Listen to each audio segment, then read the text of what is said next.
vamos a continuar con el programa de nuestro simposio. La siguiente charla es lesión renal aguda, solutos o volumen, a cargo de la doctora Mayerly Prada, pediatra de la Universidad del Rosario, nefróloga pediatra de la Universidad del Bosque y Fundación Cardioinfantil, docente asociado de la Universidad del Rosario. Bienvenida. Gracias. Bueno, muy buenos días a todos. Primero que todo, pues quiero darles las gracias a todo el comité organizador por depositar su confianza en mí para transmitirles de la mejor manera, espero, pues este concepto. Me han puesto la tarea de resolver este dilema, si solutos o volumen en el escenario de lesión renal aguda. Para empezar, pues hay que decir que la lesión renal aguda sigue siendo un problema tremendamente prevalente, que atañe no solamente al intensivista, sino también al pediatra general y pues por supuesto a los nefrólogos. Estos son los dos estudios más importantes de epidemiología en lesión renal aguda en pediatría en el mundo en los últimos años, el estudio AWARE y el estudio AWAKE. Como lo vemos, el estudio AWARE es un estudio multicéntrico con 4.683 pacientes en 32 centros de 4 continentes, niños internados en la unidad de cuidado intensivo pediátrico, y AWAKEN, por el contrario, fue un estudio igualmente multicéntrico con 2.162 pacientes, 24 centros en 4 países. En ambos se utilizó la clasificación o la definición CADIGO para lesión renal aguda, y como vemos, la incidencia global de lesión renal aguda en ambos escenarios estuvo entre un 26 y un 27%. Sumado a esto, que me parece muy relevante, en el WER encontraron que los pacientes con AGI severa definitivamente se morían mucho más en comparación con niños con lesión renal menos severa.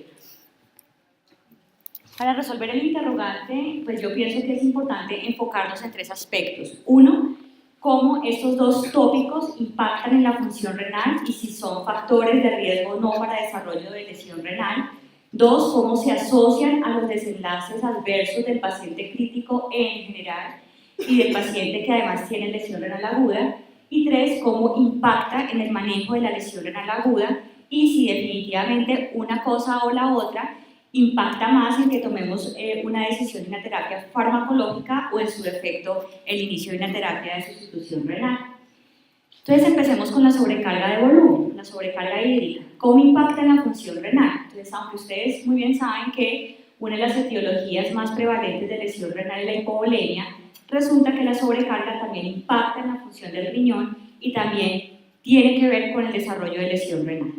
¿Por qué razón? Pues aquí hay 4 razones básicas. La primera, porque la sobrecarga está relacionada con un incremento de la presión venosa central, que a su vez disminuye el gradiente transrenal y por ende reduce la perfusión renal. Por otra parte, está relacionada con un incremento de la presión intersticial, un edema intersticial que aumenta la presión tubular y pues esto por supuesto se traduce en una reducción de la filtración glomerular. Por otra parte, por compresión extrínseca hay una alteración en el retorno venoso, en el drenaje venoso del riñón y otros órganos encapsulados, además que, pues, por obvias razones, se reduce la perfusión cortical. Y pues cuando administramos líquidos ricos en cloruro de sodio, lo que se ha visto es que de alguna forma puede aumentar el consumo de oxígeno y de ATP por parte de las células tubulares, que de vuelta están lesionadas, pues porque obviamente tienen que reabsorberlo de alguna forma. Entonces, no solamente impacta en la función renal y en el desarrollo de lesión renal, también se sabe hoy en día que la sobrecarga es un predictor de lesión renal aguda, y es por eso que se ha involucrado en este concepto, que es angina renal. La angina renal es un concepto que surge en el 2010 por Goldstein, y lo que nos permite es establecer el riesgo que tiene un paciente de hacer lesión renal aguda severa al cabo de 3 días de estancia hospitalaria en la UCI pediátrica. Y fue validado ya en el 2014 por este estudio que les mencioné inicialmente de epidemiología en ANI, con alguna de estas cohortes. Entonces, lo que se hace usualmente es que se estratifica el paciente en 3 grupos de riesgo: muy alto riesgo cuando requieren un apoyo vasoactivo, vasopresor o están con ventilación mecánica; riesgo alto si tiene un trasplante de órgano de médula ósea; y riesgo moderado cualquier paciente que ingresa a la UCI.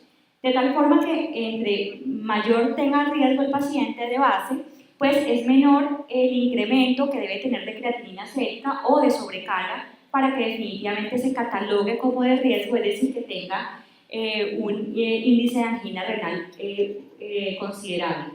Entonces se multiplica el score que da el riesgo del paciente y los cambios en la creatinina y la sobrecarga hídrica. Si esta multiplicación supera un valor umbral de 8, pues se considera que es de riesgo. Entonces, en conclusión, la sobrecarga también predice el desarrollo de lesión renal aguda. Teniendo en cuenta que las definiciones en general están relacionadas con los cambios en la creatinina sérica, pues obviamente, si este elemento se distribuye tanto en el espacio intra como extracelular, es de esperar que cambios en el volumen del paciente generen alteraciones o imprecisiones en su medición. Por esa razón, la sobrecarga de volumen se ha relacionado con un retraso, una omisión y una clasificación incorrecta del diagnóstico de lesión renal. Estos son tal vez los dos estudios más importantes en adultos con relación a esto, PICARD y FACT. Entonces, desde el primer estudio quise traer esta gráfica, en donde vemos cómo definitivamente hay una brecha muy importante entre la creatinina cruda y la creatinina real cuando se ajusta al volumen del paciente. Entonces, obviamente esto genera un retraso en el diagnóstico y una mala clasificación, más aún en la medida en que es mayor realmente la creatinina y en la medida en que avanzan los días de estancia hospitalaria. Y del estudio FACT me parece muy relevante este tema. Cuando ellos compararon los pacientes que se diagnosticaban después de hacer el ajuste de acuerdo al volumen real, pues definitivamente estos se morían más en comparación con aquellos que no tenían diagnóstico de lesión renal antes de hacer el ajuste de la sobrecarga.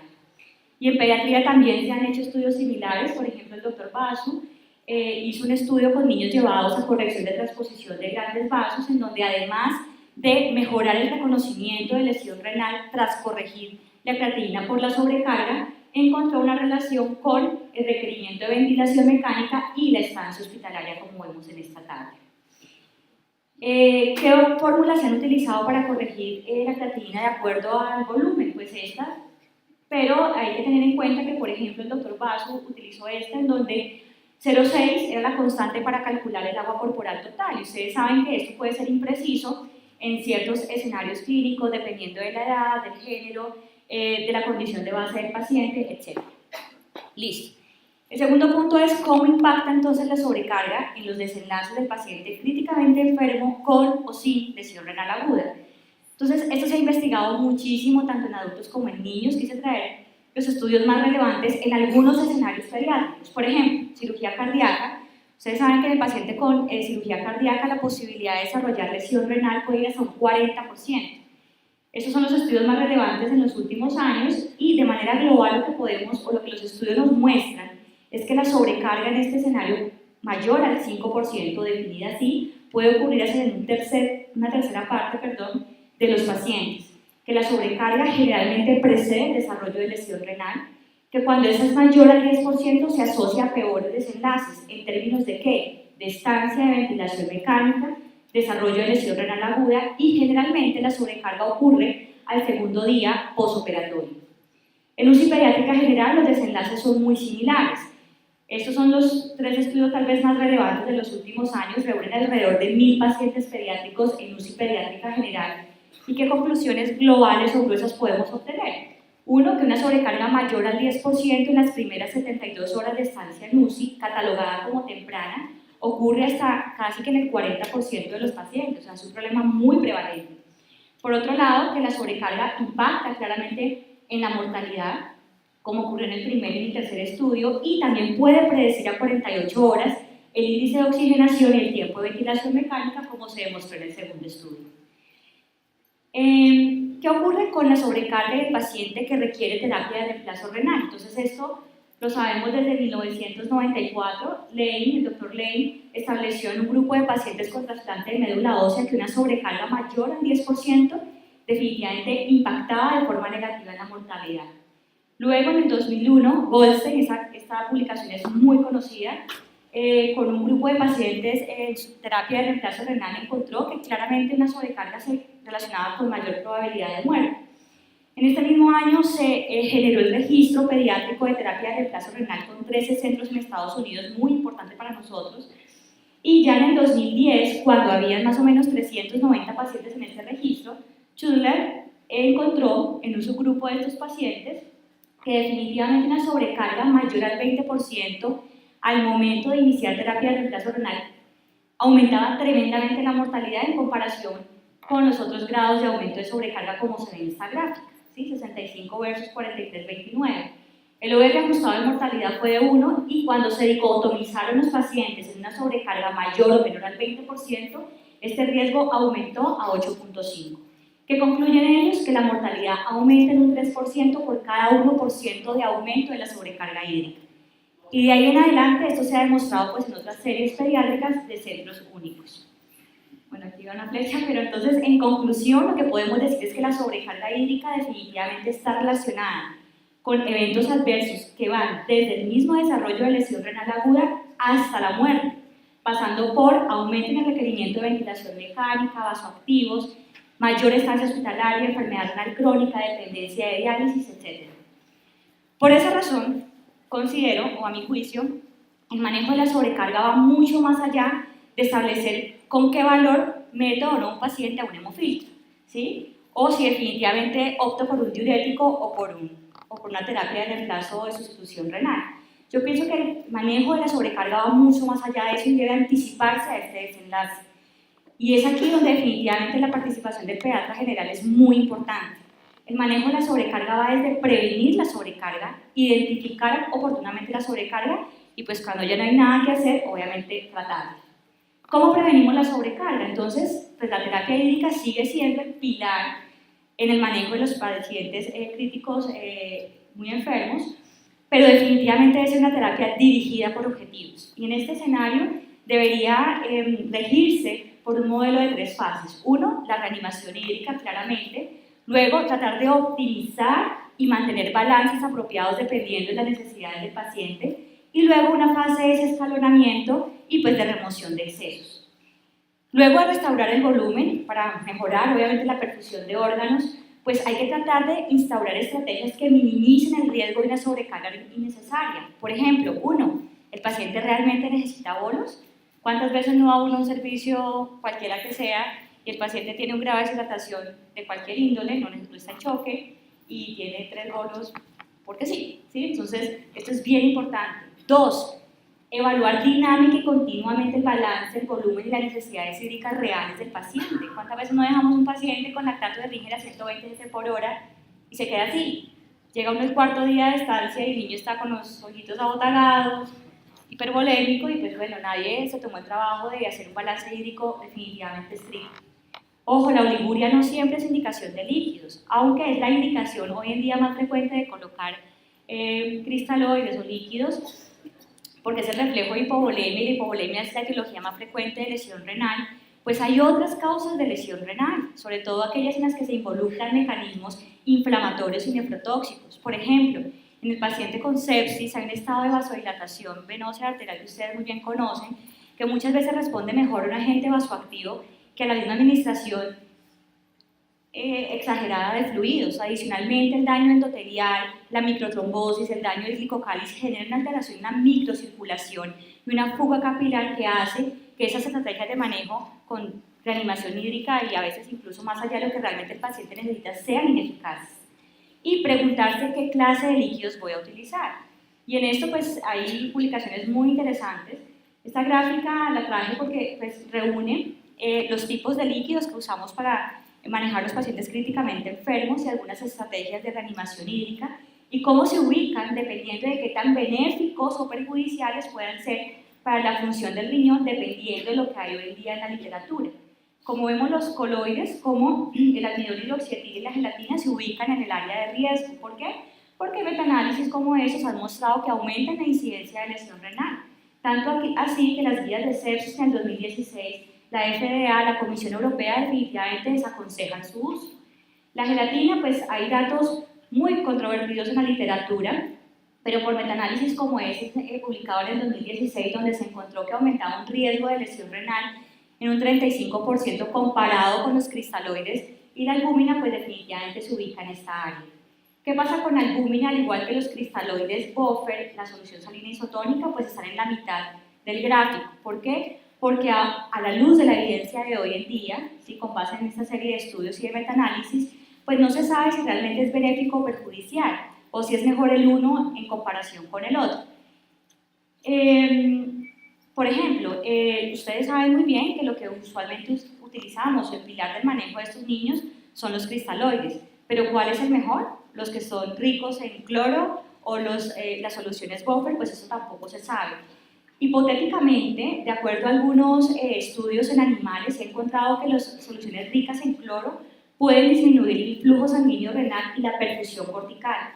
Y esto ya se ha demostrado en adultos sanos, voluntarios, desde un estudio que se publicó en el 2012 muy famoso.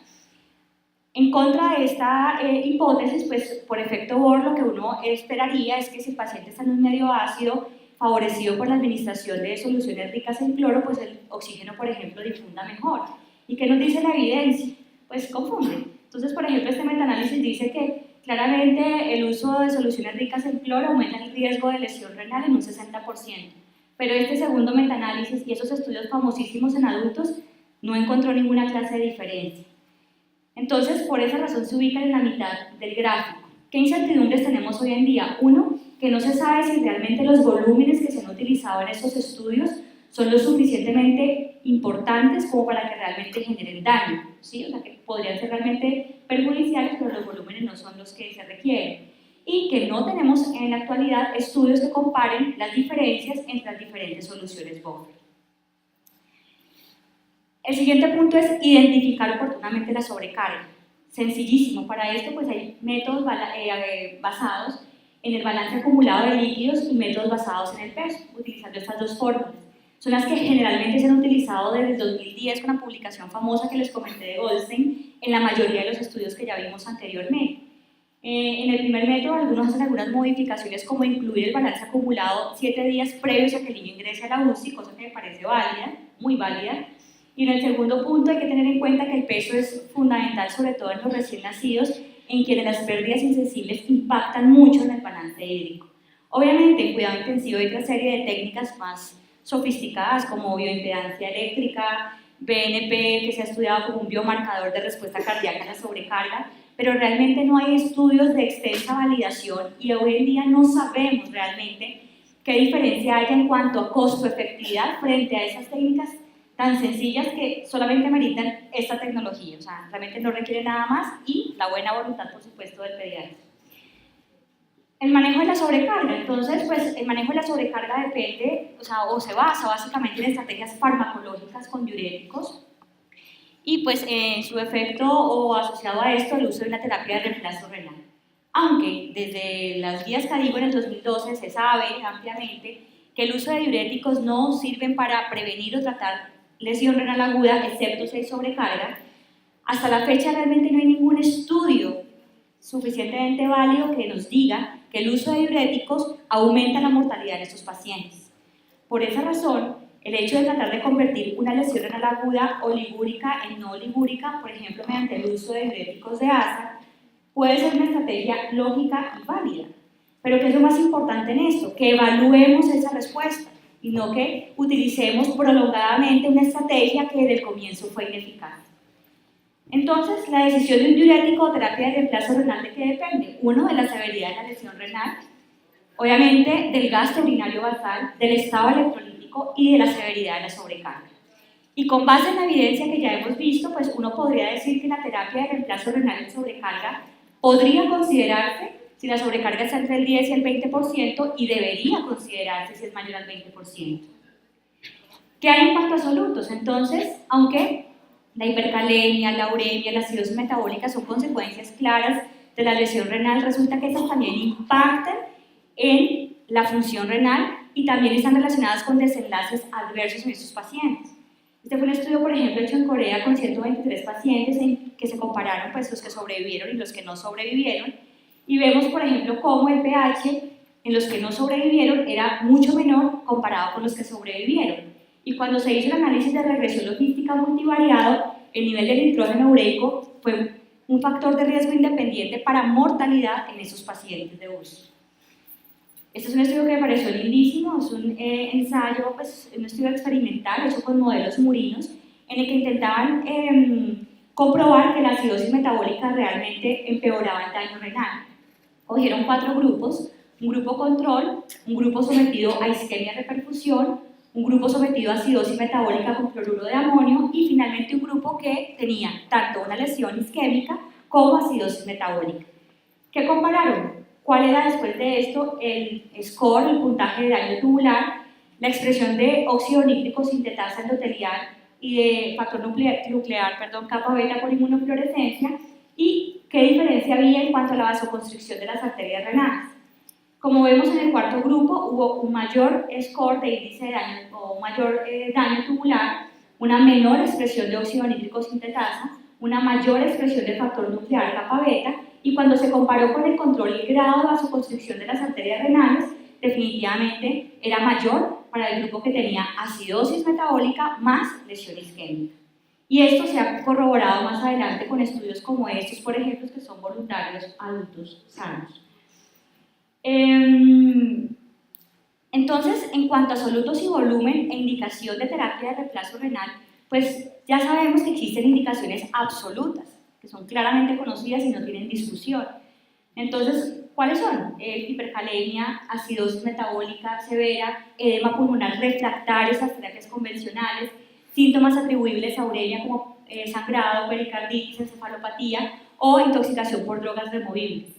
Pero con toda esta evidencia que nos dice que el grado de sobrecarga y la severidad de las complicaciones metabólicas al momento del inicio de la terapia impactan en desenlaces adversos, incluyendo muerte, pues la controversia hoy es: ¿será que vale la pena iniciarlo más temprano? ¿Cuál es el momento ideal para iniciar la terapia?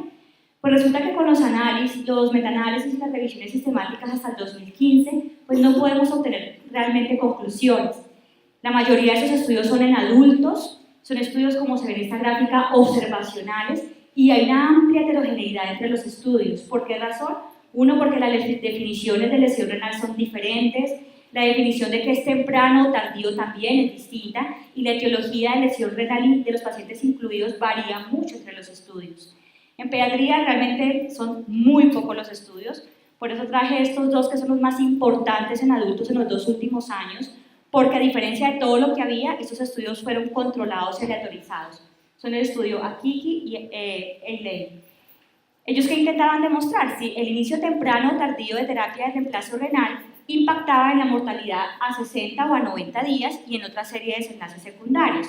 Como vemos, para el primer estudio no hubo ninguna clase de diferencia, para el segundo sí la hubo. Entonces uno dice, bueno, esto aumenta la confusión, pero en realidad lo que debemos tener en cuenta es que son estudios metodológicamente diferentes. Entonces no voy a entrar en detalle, pero esta tabla resume las diferencias metodológicas más importantes de cada uno de los 2 estudios. Es decir, que los resultados no se pueden homogenizar. Entonces, ¿cuál es la invitación al clínico? La invitación al clínico es, definitivamente, el desenlace de su paciente depende de su punto de partida. Y en ese punto de partida usted debe preguntarse 2 cosas. 1, ¿hacia dónde se inclina la balanza? Y 2, ¿qué clase de paciente tiene? Entonces, ¿hacia dónde se inclina la balanza? Pues evalúe riesgos y beneficios de la terapia de reemplazo renal. ¿Cuáles serían los potenciales beneficios? Pues obviamente evitar y tratar o controlar oportunamente un acúmulo de líquidos, alteraciones ácido-base, electrolíticas, uremia, evitar el uso excesivo de diuréticos y, pues muy hipotético y controvertido, un probable efecto de inmunomodulación. Los riesgos, pues los propios de la terapia, como inestabilidad hemodinámica, remoción de micronutrientes y medicamentos esenciales, complicaciones atribuibles al uso de un acceso vascular, a los sistemas de anticoagulación, y pues claramente es una terapia costosa y que genera sobrecarga de trabajo en el equipo de la UCI. Y la segunda pregunta es, ¿qué paciente tengo? Y eso me parece muy interesante porque, bueno, si usted tiene un paciente que va a morir pese a que le ponga terapia de reemplazo renal, pues claramente la supervivencia y los desenlaces secundarios no van a cambiar, ¿sí? ¿Y esto qué significa? Pues un incremento importante en los costos y en la carga de trabajo. Por ejemplo, paciente críticamente enfermo con una enfermedad de base sistémica o renal de muy mal pronóstico, pues este paciente probablemente, independientemente de lo que hagamos, pues no se va a beneficiar. El paciente que sobrevivirá solamente si iniciamos una terapia de reemplazo renal temprano. Entonces, por ejemplo, el paciente que tiene una intoxicación por tóxicos que son, o fármacos, o lo que fuera, que son potencialmente removibles por diálisis. Obviamente la supervivencia y los desenlaces secundarios de ese paciente mejoran y vale la pena pese al incremento de los costos.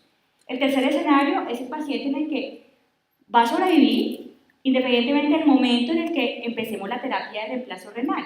La supervivencia probablemente no va a cambiar y la consecuencia de desenlaces secundarios pues quedaría incierta. Por ejemplo, el paciente críticamente enfermo con lesión renal aguda que desarrolla complicaciones de volumen o metabólicas, pero que están controladas de alguna forma con el tratamiento farmacológico o lo que hayamos hecho. Entonces, pues aquí uno podría pensarlo. Y pues finalmente el paciente que no lo requiere desde un primer momento. Ni la supervivencia ni los desenlaces van a cambiar y pues al contrario, podría empeorar este escenario y los costos sí podrían aumentar. ¿Qué dicen las guías? Entonces, pues las guías CADIGO y NICE, por ejemplo, dicen, bueno, la indicación es una condición que amenaza la vida, claramente. ¿A qué nos invita CADIGO en el 2012? No miren un valor umbral, no miren solutos o volumen, ¿sí? Miren la tendencia, miren el contexto clínico del paciente. ¿Qué dice NICE además de lo anterior? Siéntese con el nefrólogo intensivista y tome una decisión en conjunto, o sea, nos invita a trabajar en equipo. ¿Y qué dicen las guías de la Sociedad Francesa de Cuidado Intensivo en el 2015? Además de lo anterior, dice, en niños con una sobrecarga mayor al 10%, considere la diálisis como una terapia probable y muy probable si es mayor al 20%.